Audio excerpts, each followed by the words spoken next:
काल आम्ही ऐकलं येशू ख्रिस्ताचा या जगामध्ये येण्याचा उद्देश देवाबरोबर संगती, देवाबरोबर सहभागिता आम्ही प्रस्थापित करावी. देवाबरोबर जर आमची संगती नसेल, सहवास नसेल, तर ख्रिस्ताचं पृथ्वी तलावरचं आगमन व्यर्थ ठरणार आहे. ज्या उद्देशानं येशू या जगामध्ये आला आणि या पृथ्वी तलावरती असताना अनेक लोकांना त्याने देवाच्या राज्याशी बांधलं, जोडले गेले. आणि ख्रिस्ताचा सहवास, देवाचा सहवास हवेशी असणारे लोक, त्यांनी अनेक गोष्टींचा त्याग, जो प्रभूनं त्यांना सांगितला त्या गोष्टीचा त्यांनी त्याग केलेला आहे. कुभांडानं मिळवणारा जग काय, देवाचा सहवास याविषयी जास्त त्याने ऐकलं. त्यास तो म्हणतो की मी कुणाचं कुभांडानं घेतलं असेल, चौपट परत करायला तयार आहे. संगतीची किंमत त्यानं जाणली. प्रियाला, याकोबाच्या विहिरीवरती येशू ख्रिस्तानं देवाच्या राज्याविषयी, पित्याच्या इच्छेविषयी ज्या त्या व्यभिचारी स्त्रीला सांगितलं, पिता स्वतःची उपासक शोधत आहे. त्याची स्वतःची उपासक असावी ही देवाची इच्छा आहे. तो तिला पापाविषयी बऱ्याचशा गोष्टी बोलला प्रियाला. परंतु ज्या दिवशी त्या स्त्रीला कळलं की मला सुद्धा आशा आहे देवाबरोबर परत जाण्याची, तिच्यामध्ये एक नवीन प्रकारची ज्योत पल्लवित झाली, एक नवीन ज्योत तिच्यामध्ये पेटली. आणि त्या ज्योतीनं घरामध्ये असणारे पुरुष, त्यांचा सहवास आणि येशूचा सहवास, या सहवासामधला फरक तिला जाणवला. कालपर्यंत जे तिला आनंद देत होते, आता तिला त्या लोकांचा सहवास नको होता. तिला वाटलं की एवढा आनंद देणारा येशू, ज्याच्या वाणीनंच माझं जीवन शहारून गेलेलं आहे, तिच्या मनामध्ये एक प्रकारच्या भावना उचंबळून आलेल्या. पाप करताना तिने पुष्कळ धन कमवलं असेल, कारण तिचा तो पेशा आहे, तिचा तो व्यवसाय आहे. परंतु ख्रिस्त आल्याबरोबर येशूच्या वाणीनं तिच्या मनामध्ये एवढं काम केलं की आजपर्यंत तिला जे शक्य नव्हतं ते येशूच्या वाणीनं शक्य करून दाखवले. म्हणून तर पुढच्या मुद्द्यामध्ये येशू ख्रिस्त जगामध्ये येण्याचा त्याचा हेतू, त्याचा उद्देश त्या ठिकाणामध्ये सांगितला गेलेला आहे. रोमकराचं पत्र, त्याचा 8वा अध्याय आणि त्याचं 3रं वचन. कारण नियमशास्त्र देह स्वभावामुळं दुर्बल झाल्या कारणानं जे त्याला असाध्य ते साध्य करण्यास करता देवानं आपल्या स्वतःच्या पुत्राला पापमय देहासारख्या देहानं व पापाबद्दल पाठवून देहामध्ये दंडाज्ञा ठरवली. यात उद्देश हा की जे आपण देह स्वभावाप्रमाणे नव्हे तर आत्म्याप्रमाणे चालतो, त्या आपणामध्ये नियमशास्त्रानं लावून दिलेलं आचरण पूर्ण व्हावं. देवाला, या मानवाला दुरुस्तीसाठी तो ते मला असाध्य वाटू लागलेलं आहे. काय असाध्य वाटत आहे? या लोकांना माझं अंतःकरण समजावून सांगणं फार कठीण वाटायला लागलेलं आहे. देवानं लोकांना बदलण्याच्या अनेक प्रकारच्या संधी उपलब्ध करून दिल्या. देव लोकांना पिढेमध्ये पाहू शकत नव्हता. त्याचं दुःख पाहिल्याबरोबर देवाचं अंतःकरण व्याकुळ होत होतं, विव्हळ होतं. प्रियांनो, कायनानं हाबेलाचा वध केला, त्यास देवाचं अंतःकरण हाबेलाकडे आकर्षित झालं. त्यास कायना संबंधानं पण त्याच्या मनामध्ये काहीतरी होतं. कसं समजावून सांगावं कायनाला? कसं समजावून सांगावं, अरे हाबेल पण मला आवश्यक आहे, तू पण मला आवश्यक आहे. हाबेलाचं अर्पण मी मान्य केलं, तुझं अर्पण मी अमान्य केलं.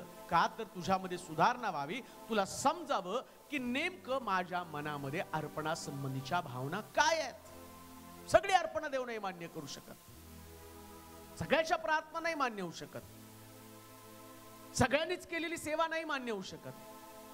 काही प्रार्थना, काही सेवा या वेगळ्या प्रकारच्या सेवा असतात. आज आम्हाला देखील समजत नाही. कित्येक वेळा सेवा करणारे सेवक पण म्हणतात त्यांची सेवा एवढी रिच, त्यांची सेवा एवढी ग्लोरियस, त्यांची सेवा एवढी वैभवी, आणि त्या प्रकारची सेवा प्रभू माझ्याकडनं का करून घेत नाही? त्याच्या सेवेमध्ये मेले लोक जिवंत होतात, त्यांच्या सेवेमध्ये हजारो लोक आहेत, त्यांच्या सेवेमध्ये लाखो लोक जमतात, त्यांच्या मीटिंगला लाखो लोक जमतात, त्यांच्या चर्चमध्ये हजारो लोक जमतात. काईन आणि हाबेलासारखी आमची अवस्था तर नाही ना. ज्याला द्यायचं त्याला तो देतो. एकाला 5,000 दिले, एकाला 2,000 दिले, एकाला 1,000 दिले. ही देवाची पद्धत आहे. देवाचा प्रश्न देवाचा आहे. सेवा कुणाकडून किती करून घ्यायची हे देवानं ठरवलेलं आहे. हाबेलाच्या आणि काईनाच्या बाबतीमध्ये तेच घडलेलं आहे. कसं समजावून सांगावं? ज्या दिवशी नाताळ आमच्याकडे येतो ना, नाताळाचा उद्देश आमच्याकडे येतो किंवा नाताळ सण साजरा करताना देवाचा हेतू समजावून घेण्यासाठी या पृथ्वी तलावर ख्रिस्ताला पाठवलं. देवाच्या अंतःकरणातल्या गोष्टी आम्ही जाणून घ्यावा आणि जे देवाला असाध्य ते ख्रिस्ताच्या द्वारे साध्य करावं या हेतून देवानं जगामध्ये पाठवलेलं आहे. पण कान देऊ नाही का?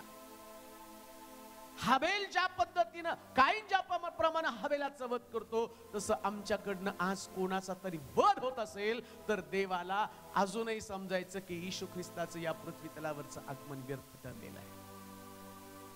अजूनही आमच्याकडनं आमचा भाऊ दुखावला जातो.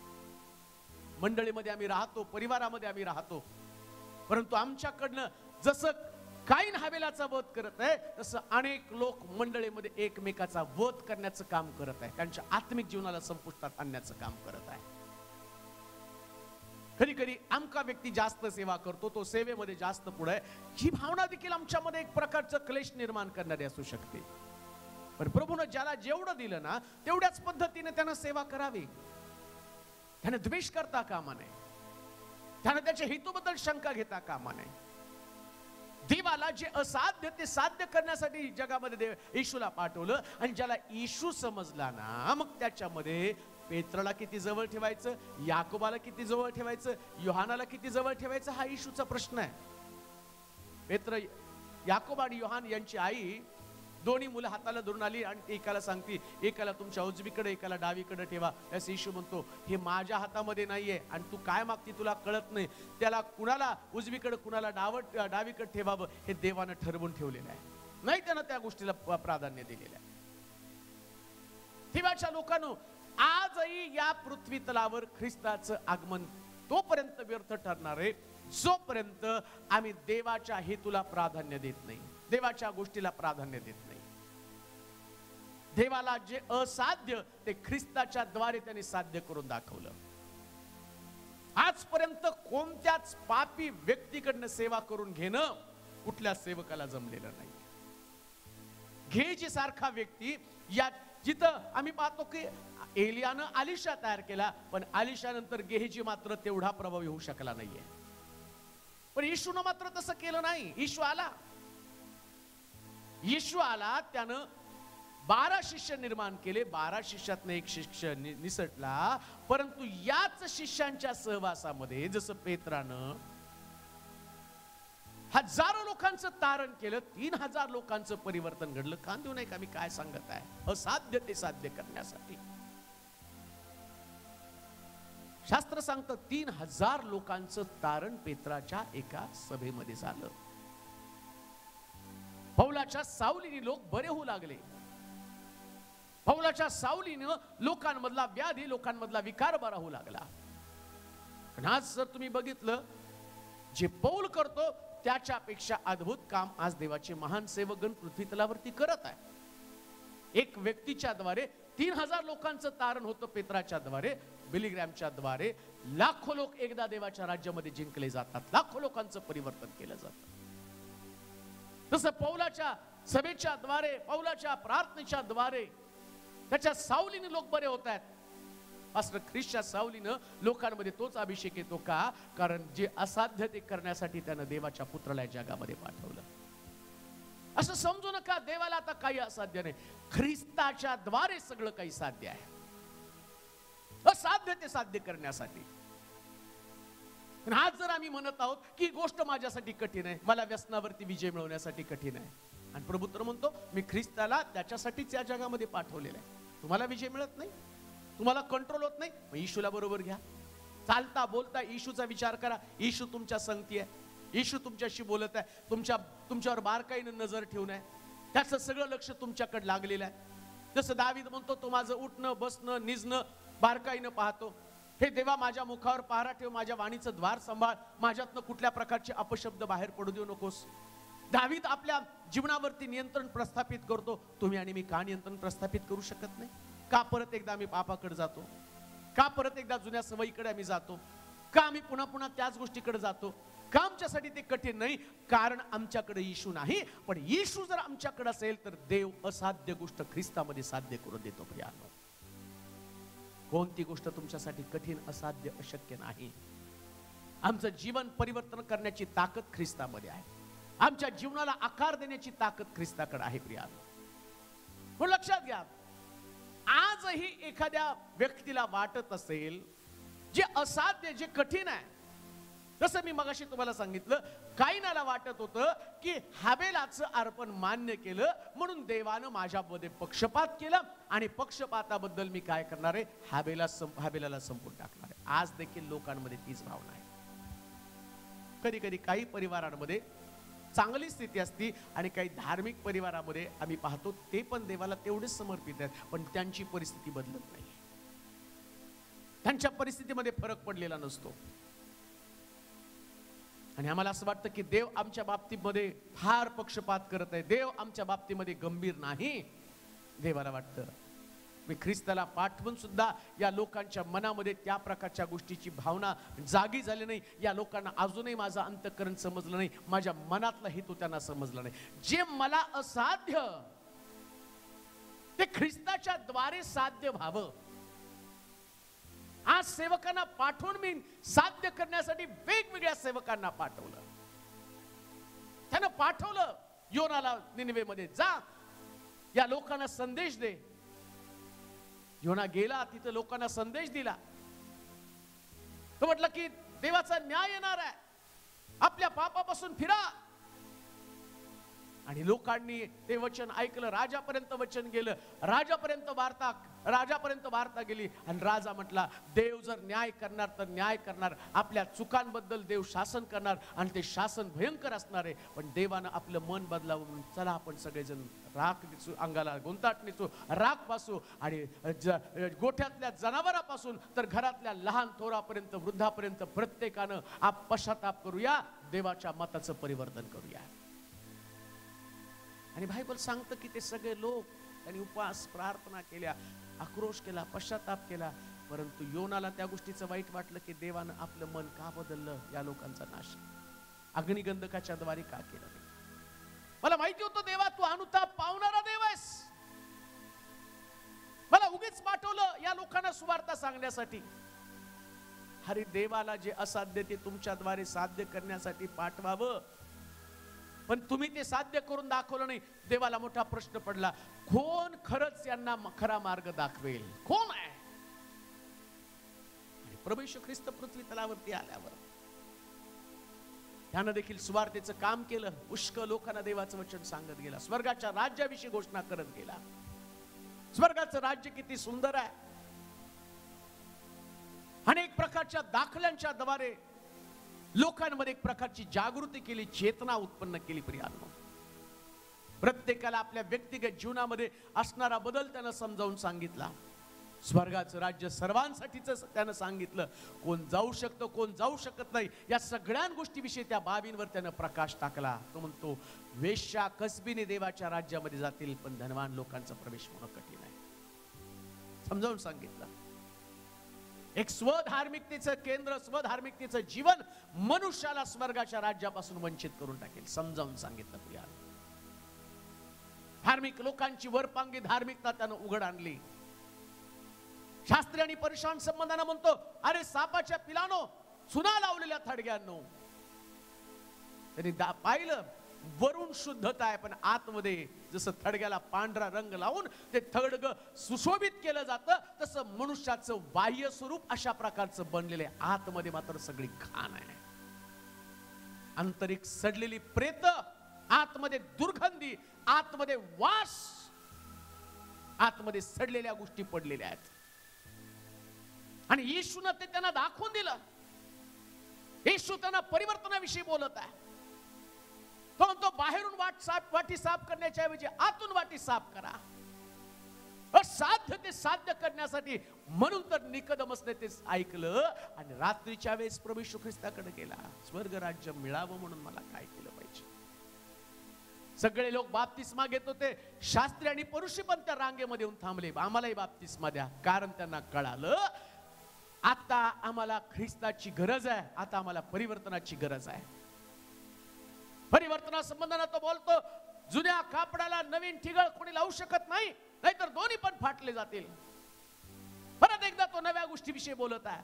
जुन्या बुदल्यामध्ये कोणी नवीन द्राक्षरस घालू शकत नाही, घातला तर बुदला फाटून जाईल.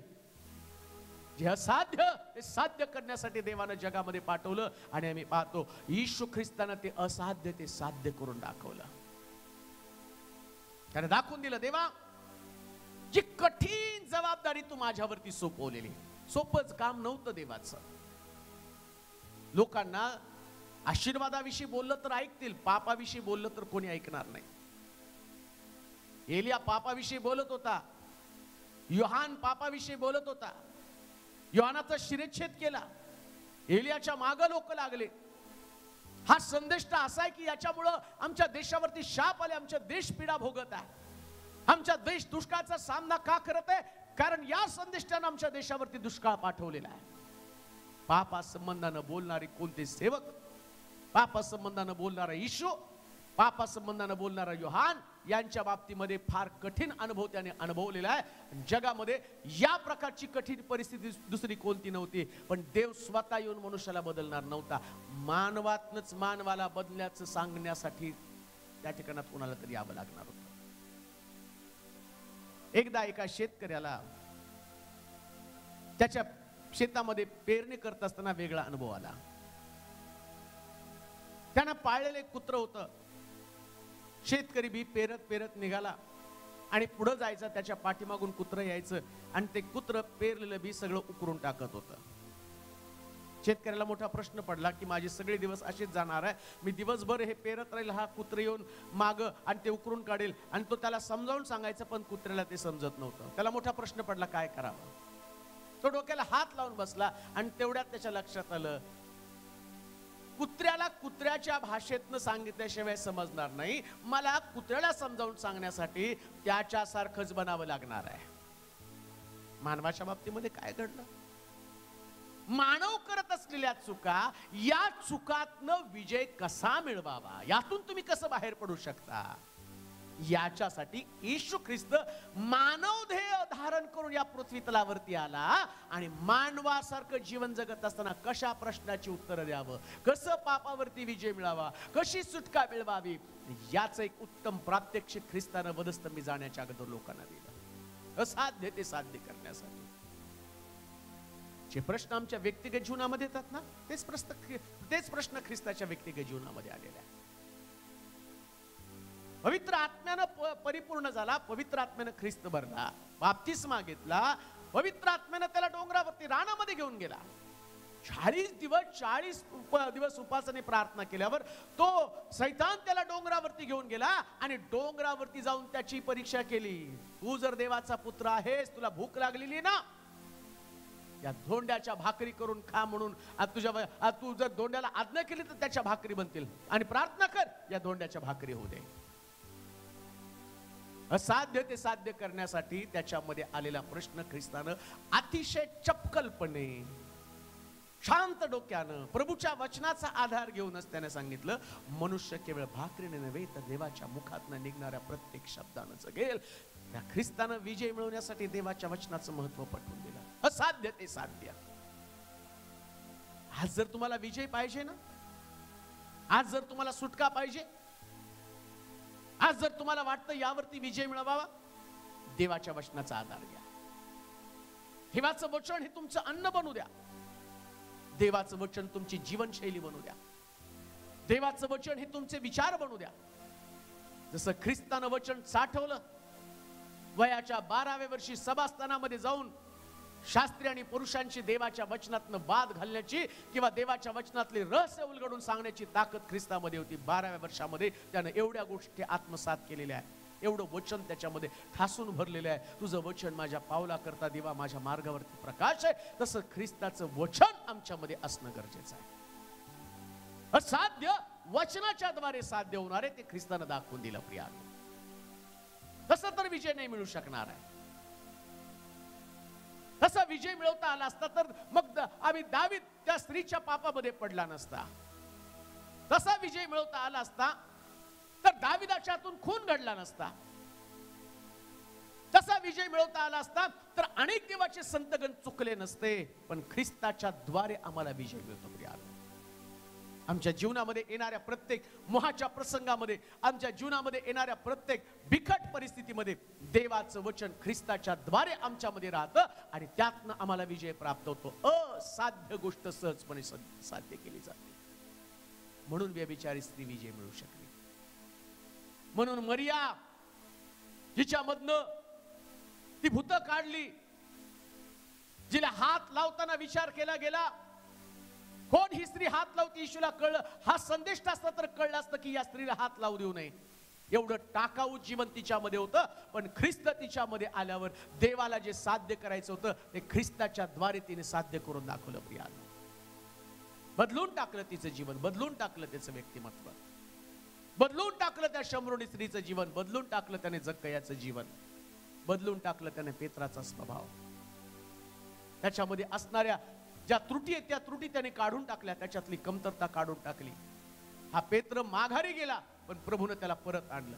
सगळं काही देवाला शक्य झालं जे वचनामध्ये सांगितलं. धार्मिक 7 वेळा पडला तरी पुन्हा उठेल. पण हे कठीण आहे. एक व्यक्ती देवापासून माघारी जाणं, त्याला देवामध्ये येणं परत फार कठीण आहे.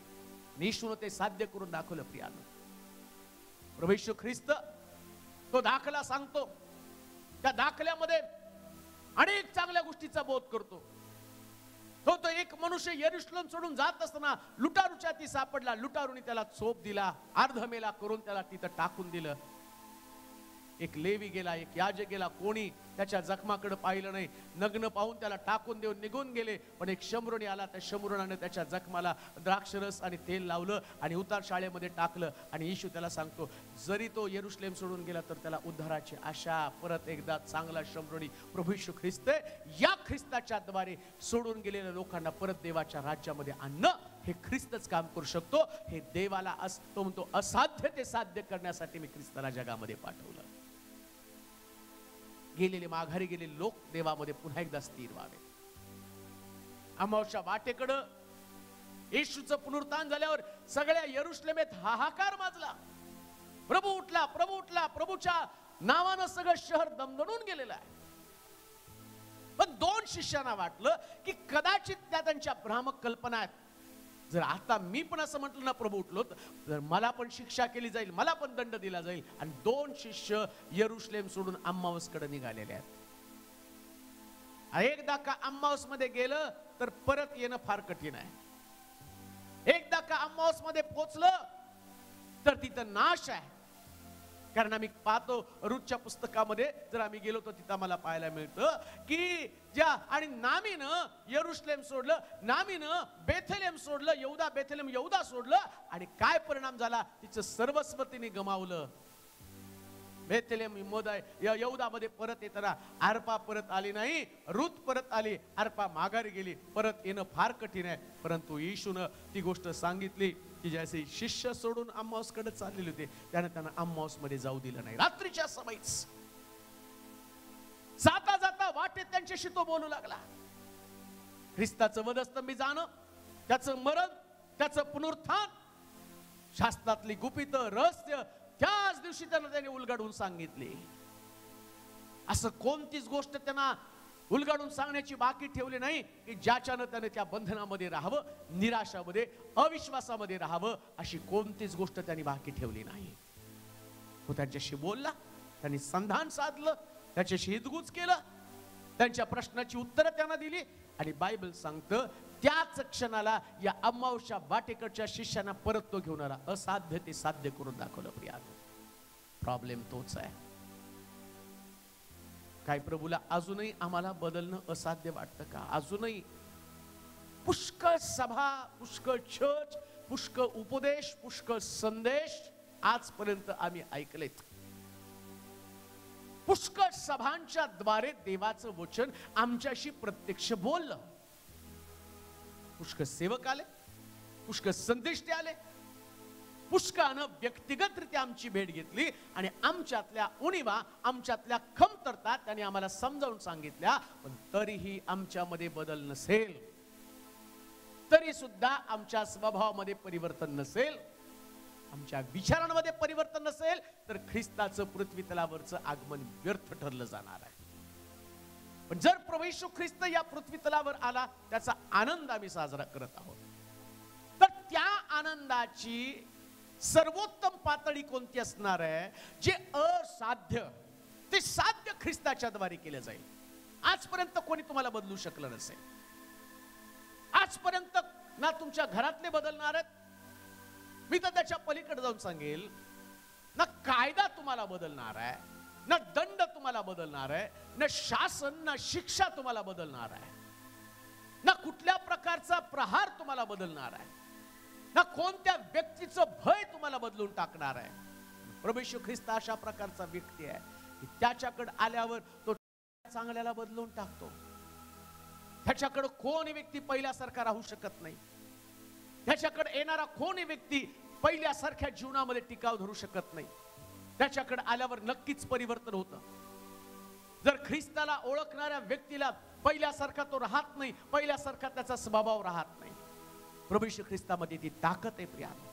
एखाद्या व्यक्तीचं जीवन बदलण्याचं, एखाद्या व्यक्तीचा स्वभाव बदलण्याचं, एखाद्या व्यक्तीच्या अंतःकरणाला फोडण्याची ताकद या प्रभूकडे आहे. आणि त्याच्यासाठीच ख्रिस्ताला या जगामध्ये पाठवलं. तो म्हटला, त्या लोकांना माझ्या मनातल्या गोष्टी समजणार नाही, आणि आतापर्यंत ज्या ज्या लोकांना मी पाठवलं त्या लोकां सगळ्यांसाठी ते असाध्य आहे. मोशेनं मारून टाकलेत. मी त्याला वाचवण्यासाठी पाठवलं, त्याने त्या लोकांना मारून टाकलं. दाविदाला मी पाठवलं, त्याच्याकडनं मंदिर बांधून घेण्यासाठी योजना मी करून ठेवली होती, पण तो सुद्धा माझी योजना लोकांना समजावून सांगू शकला नाही. त्याला पण ते कठीण गेलं. तोही मोहामध्ये, पापामध्ये अडकून पडला. कोणाला पाठवू? यशाला पाठवलं. यशा लोकांना दोष देत बसला, पण त्याच्यातला दोष त्यांनी पाहिला नाही. कोणाला पाठवू मी? पुत्राला म्हटला, तू तर जा आणि लोकांना समजावून सांग कशा पद्धतीचा देव आहे, आणि या देवाला सर्व काही शक्य आहे, आणि ते शक्य तूच करून दाखव. आणि ख्रिस्तानं या पृथ्वी तलावरती येऊन या गोष्टी साध्य करून दाखवल्या, शक्य करून दाखवल्या. कोणतं असाध्य गोष्ट असेल, ख्रिस्तानं सर्व काही साध्य करून दाखवलं. लोकांचं जीवन बदलायचे, परिस्थिती बदलायची, वाट बदलण्याची, देवाच्या मार्गामध्ये त्यांना आणण्याचं, प्रीती करणं, सहनशील बनवणं, नम्र बनवणं, लीन बनवणं, देवाच्या राज्यासाठी काम करणं, अशा असंख्य गोष्टींच्या द्वारे ख्रिस्तानं एक कित्ता त्यांना घालून दाखवला. आणि त्याच्याप्रमाणे लोक बनू लागले. येशूला पाहणारा व्यक्ती, येशूला जाणून घेणारा व्यक्ती, येशूला ओळखणारा व्यक्ती, त्याच्यात ती नम्रता येते, त्याच्या सेवेमध्ये बदल होतो, त्याच्या स्वभावामध्ये बदल होतो. देव ख्रिस्ताच्या द्वारे असाध्य ते साध्य करतो. प्रियानो, जर नाताळ समजला तर रिस्पॉन्स द्या, प्रतिसाद द्या. देवाच्या राज्यासाठी स्वतःला बदला. देवाच्या राज्यासाठी तुमच्या सेवेमध्ये बदल होऊ द्या. तुमच्या प्रार्थनेत, तुमच्या विश्वासामध्ये, तुमच्या समर्पणात, तुमच्या त्यागामध्ये, सगळ्यामध्ये बदल होऊ द्या. मग खरा ख्रिस्त जन्मोत्सव असणार आहे. न अन्यथा दरवर्षी येतो तसा सण येईल आणि जाईल, पण देव मात्र त्याच्याद्वारे कधी संतुष्ट होणार नाही.